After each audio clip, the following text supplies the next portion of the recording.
अस्सलाम वालेकुम, कैसे हैं जी मेरे तमाम देखने वाले? उम्मीद करती हूँ सब खैरियत से होंगे। तो हमेशा की तरह आज भी बहुत ही ज़बरदस्त किस्म की कुछ टिप्स और आइडियाज़ लेकर आपकी खिदमत में हाज़िर हुई हूँ। तो बढ़ते हैं जी आज की वीडियो की तरफ। आज की मेरी पहली टिप जो है वो यहाँ पे आप देख रहे हैं मेरे पास ये एक टूथपेस्ट है और एक मैंने ये सन ब्लॉक रखा हुआ है। इस तरह की ट्यूब्स में अक्सर हमारे पास हमारी ज़रूरत की कुछ अशिया आती हैं। तो जैसे कि ये टूथपेस्ट है, बाज़ औक़ात क्या होता है कि ये जब बहुत कम रह जाती है, तो इसको निकालना बहुत मुश्किल हो जाता है। तो सिंपल उसके लिए मैं एक ट्रिक लेकर आई हूँ, ये हेयर पिन्स है मेरे पास। तो क्या करना है कि इस तरह से तमाम पेस्ट को आगे उसके ओपनिंग माउथ की तरफ करके, तो आपने लास्ट में जहाँ पे एंड हो रहा है, वहाँ पे इस तरह की हेयर पिन को एडजस्ट कर दें। तो इससे क्या होगा कि पेस्ट दोबारा से वापस नहीं आएगी और आप बड़ी आसानी के साथ जितनी आपको पेस्ट निकालनी होगी, आप प्रेस करके निकाल सकते हैं क्योंकि वो दोबारा वापस नहीं जाएगी और उसको दोबारा आपको प्रेस कर के आगे की तरफ लाने की ज़रूरत पेश नहीं आएगी। सेम इसी तरह से ये मेरे पास सन ब्लॉक था, तो ये भी थोड़ा-सा रह गया था, तो इसको भी इस तरह से प्रेस करते हुए जितना भी इसके अंदर है, वो मैं आगे की तरफ ले जाऊँगी और इसके ऊपर एक पिन तो छोटी पड़ जाएगी, तो दोनों साइडों पे मैं इस तरह से 2 पिन्स इस पे एडजस्ट कर दूँगी। और यहाँ पे देख लें बिल्कुल एक लॉक लग गया है और ये जो जितना भी इसमें ये पेस्ट है सॉरी लोशन है सन ब्लॉक वो वापस नहीं जाएगा। अगली टिप मैं आपके साथ शेयर कर रही हूँ कि बाज़ औक़ात क्या होता है कि हमें किसी सालन के लिए या सैलेड के लिए बहुत ही बारीक सैलेड प्याज़ चाहिए होता है और अगर आपके पास वो दूसरा कटर नहीं है बारीक स्लाइस काटने वाला, तो इस तरह का पीलर जो है इसकी मदद से हम बहुत ही बारीक-बारीक प्याज़ को काट सकते हैं, जितना भी बारीक हमें चाहिए होता है। यानी अगर हमने ग्रेवी वाला सालन बनाना है तो उसके लिए इस तरह का बारीक प्याज़ अगर हम काट के उसमें डालेंगे तो वो आपका सालन बहुत ही ज़बरदस्त बनेगा और आपको तैरते हुए प्याज़ भी उसमें नज़र नहीं आएँगे क्योंकि बारीक प्याज़ बहुत जल्दी गल जाते हैं। तो बारीक प्याज़ काटने का मसला हम अपने घर में मौजूद इस पीलर से हल कर सकते हैं। नेक्स्ट टिप में मैं आपके साथ शेयर कर रही हूँ जी, यहाँ पे मैंने कुछ वेजिटेबल्स मंगवाई थी और मैंने पहले भी आपको बताया हुआ है किस तरह से हम ये धनिया और पुदीना इनको स्टोर कर सकते हैं किसी भी टिश्यू में लपेट के हम कंटेनर में रख के तो अपनी फ्रिज में सेव कर सकते हैं। लेकिन यहाँ पे आप देख रहे हैं ये जो वेजिटेबल्स लेकर आया है मेरा बेटा, तो ये धनिया ना काफ़ी गीली थी, इन पे पानी का छिड़काव हुआ था और बहुत गीली थी और गीली धनिया को अगर हम टिश्यू में लपेट कर फ्रिज में रखेंगे ना तो बहुत जल्दी ख़राब हो जाएंगी। तो फिर इसका क्या हल किया जाए कि आपने क्या करना है कि सेम इसी तरह से किसी कप में या ग्लास में पानी डालना है और उसके अंदर डायरेक्ट इन धनिया को रख देना और ये 3 से 4 दिन बिल्कुल इसी तरह से फ्रेश रहेंगी और जितनी आपको ज़रूरत होगी वो अपनी ज़रूरत के मुताबिक आप इसमें से लेकर यूज़ कर सकते हैं। तो इस तरह आप अपने धनिया को बाहर ही सेव कर सकते हैं।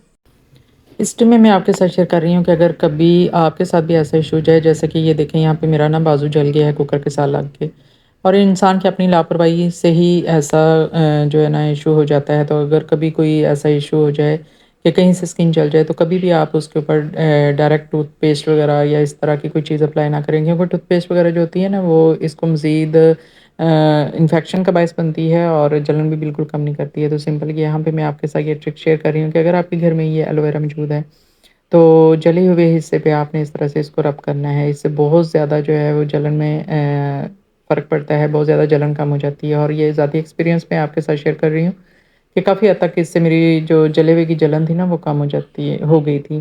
और आपको भी पता है अगर कहीं से स्किन आपकी बर्न हो जाए ना तो बहुत ज़्यादा जलन होती है। और एलोवेरा का इस्तेमाल करने से आपका जो जले हुए का दाग है ना वो भी आपका गहरा नहीं होता है। तो यहाँ पे आप देख सकते हैं काफ़ी हद तक जो उसका रेडनेस थी ना वो कम हो गई है।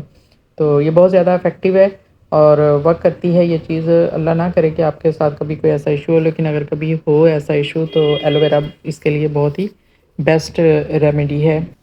अगली टिप मेरी सलाद से रिलेटेड है और खाने के साथ सलाद तो सबको ही पसंद होता है। लेकिन अगर कभी आपके घर में सलाद की चीज़ें ना हों, जैसे कि सलाद में अमूमन खीरा, टमाटर वगैरह आम इस्तेमाल किए जाते हैं, तो हम खाली प्याज़ को भी खा सकते हैं।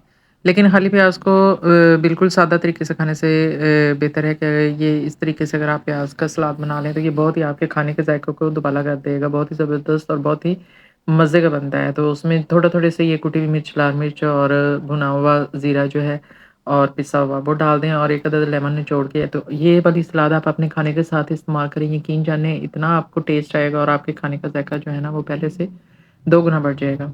तो ज़रूर आपने इस तरह से प्याज़ों का सलाद बना के खाना है और मुझे बताना है कि आपको ये मेरा आइडिया जो है या मेरी टिप कैसी लगी।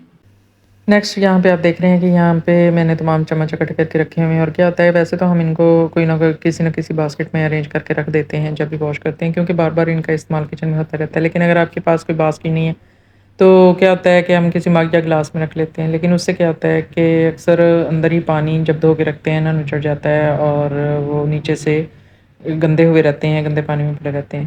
तो अगर आपके पास इस तरह की कोई बड़ी छलनी है जो हम फ्राई वाली चीज़ें वगैरह निकालने के लिए यूज़ करते हैं, तो ये देखें यहाँ पे इन चमचों को आप अच्छे से ऑर्गेनाइज़ करके बहुत ही खूबसूरत अंदाज़ में इस तरह से अरेंज कर सकते हैं। और जहाँ पे आप अपने बड़े चम्मच आपने अगर हैंग करके रखे हुए हैं, तो इस छलनी को भी वहाँ पे हैंग कर दें। तो देखने में भी बहुत खूबसूरत लगेंगे और इस तरह से अगर आप वॉश करके चम्मच को रखते हैं, चमचों को रखते हैं, तो जितना भी उनका पानी होगा वो भी अच्छे से सारा नीचे निचड़ जाता है और बिल्कुल वो किसी किस्म की भी गंदगी जो है उनको नहीं लगती और देखने में भी बहुत खूबसूरत लगते हैं और जब आपको ज़रूरत हो आप बड़ी आसानी के साथ यहाँ से इनको कैरी कर सकते हैं। मेरी अगली टिप जो है ये बहुत ही ज़बरदस्त होने वाली है और यहाँ पे आप देख रहे हैं कि मेरे पास ये कुछ रफ़ बनियान हैं जो कि कोई भी नहीं पहनता है।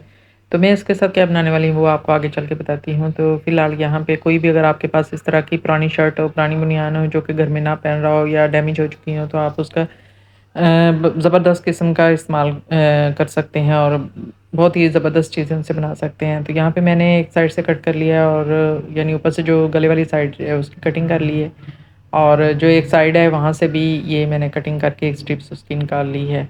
बाकी जो है उसकी मैंने इस तरह से लंबी-लंबी स्ट्रिप्स काट लेनी है। आपने भी इस तरह से दोनों बनियान की अगर आपके पास शर्ट्स हैं, बनियान है और यहाँ से ऊपर से ये इतना जो हिस्सा है ना पार्ट उसको इसी तरह से रहने देना है विदाउट कटिंग, यानी कटिंग नहीं करनी। तो मैंने दोनों बनियान की यहाँ पे बारी-बारी कटिंग कर ली है, स्ट्रिप्स काट के अच्छे से उनको स्ट्रेच कर लिया है।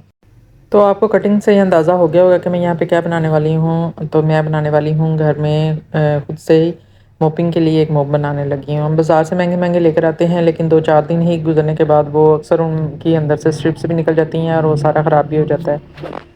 तो अगर आपके घर में भी इस तरह से पुरानी शर्ट्स या पुरानी बनियान वगैरह मौजूद हो ना, तो आप घर में ही बहुत ही ज़बरदस्त और बहुत पायदार मोप तैयार कर सकते हैं। तो उसके लिए यहाँ पे मैंने उसकी स्ट्रिप्स काट ली हैं बनियान की और ये मुझे एक रॉड चाहिए था।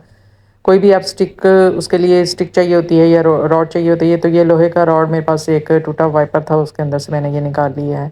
तो अब करना क्या है कि सबसे पहले तो इस बनियान को खोल लेना है क्योंकि डबल करके मैंने इसकी कटिंग की थी और दोनों बनियान को ऊपर नीचे इस तरह से रख के तो इस रॉड के सिरे के ऊपर इनको अच्छे से फोल्ड कर लेना है। और फ़ोल्ड करने के बाद ये राउंड इस तरह से फ़ोल्ड करने के बाद जो मैंने अलग से स्ट्रिप्स काटी थी साइड से, उसके साथ अच्छे से इसको बांध लेना है, यानी फुल मजबूती के साथ इसको बांधना है क्योंकि जितना मजबूत हम बांधेंगे उतना ये पायदार बनेगा। और यही मसला होता है कि बाज़ार से हम जो लेकर आते हैं ना वो इतने मजबूत नहीं बने होते हैं और वो आहिस्ता आहिस्ता ख़राब हो जाते हैं। तो यहाँ पे मैंने स्ट्रिप के साथ बहुत ही ज़ोर से कस के इसको बांध लिया है और फिर बाद में ऊपर वाला जो पार्ट है उसको नीचे की तरफ फ़ोल्ड कर देना है, यानी नीचे से मैंने इसको बांध लिया है और ऊपर वाले पार्ट को आप बारी-बारी जितने भी टर्न है ना वो इस तरह से नीचे करते जाएँगे ना तो वो नीचे की तरफ आ जाएँगे, उसको नीचे की तरफ आपने सारा नीचे टर्न कर लेना है। नेक्स्ट उसके बाद फिर ऊपर से एक बार जो दूसरी स्ट्रिप मैंने दूसरी बनियान से काटी थी उसके साथ जो है अच्छे से उसको बल दे के उसको भी बांध लेना, तो ये बहुत ही मजबूत हो जाएगा और किसी सूरत भी ये कहीं भी निकलने वाली नहीं है स्ट्रिप्स और ना ही ये टूटने वाला है और ये काफ़ी देर तक चलेगा। और इस बनियान का जो स्टफ़ होता है वो इस टाइप का होता है कि ये जितनी भी नीचे मट्टी वगैरह होती है ना, अगर इसको गीला करके लगाया जाए ना तो ये बड़े अच्छे से अपने अंदर अब्ज़ॉर्ब कर लेती है ये मट्टी को और गंदगी को। तो इससे बहुत ज़बरदस्त मॉपिंग होती है। तो ख़ैर यहाँ पे ये मैंने रेडी कर लिया था। अब सीज़र की मदद से यहाँ से नीचे से मैं इसको जो जितनी भी इसकी स्ट्रिप्स हैं उसको इक्वल साइज़ में कटिंग कर लूँगी, इक्वल कर लूँगी। और मैंने घर बैठे ही जी अपने बहुत से पैसों की भी बचत कर ली है और एक बहुत ही पायदार चीज़ जो है वो मैंने तैयार कर ली है और इससे बहुत अच्छे से सफाई होने वाली है आपकी टाइल्स की। ख़ास तौर पे जहाँ पे टाइल्स वगैरह लगी हो ना तो उसकी सफाई इस कपड़े से बहुत अच्छी होती है क्योंकि जितनी भी डस्ट वगैरह होती है ना ये अपने अंदर अब्ज़ॉर्ब कर लेती है और बहुत अच्छे से इससे मॉपिंग हम कर सकते हैं। और यूज़ उसका वैसे ही है जैसे हम बाज़ार से लाए हुए मोप क्या करते हैं, पानी में डिप करना है, उसको अच्छे से निचोड़ना है और अपनी टाइल्स की आपने इस तरह से सफाई कर लेनी है। और जहाँ-जहाँ आपकी गंदगी मतलब टाइल्स पे होगी, मट्टी वगैरह वो इसके साथ बहुत अच्छे से जो है वो साफ़ हो जाएगा। तो ये थी मेरी आज की कुछ टिप्स, उम्मीद करती हूँ आपको पसंद आई होंगी। पसंद आए तो ज़रूर कमेंट सेक्शन में अपनी राय का इज़हार करके मुझे ज़रूर बताइएगा जी। नेक्स्ट वीडियो में मुलाकात होगी। अल्लाह हाफ़िज़।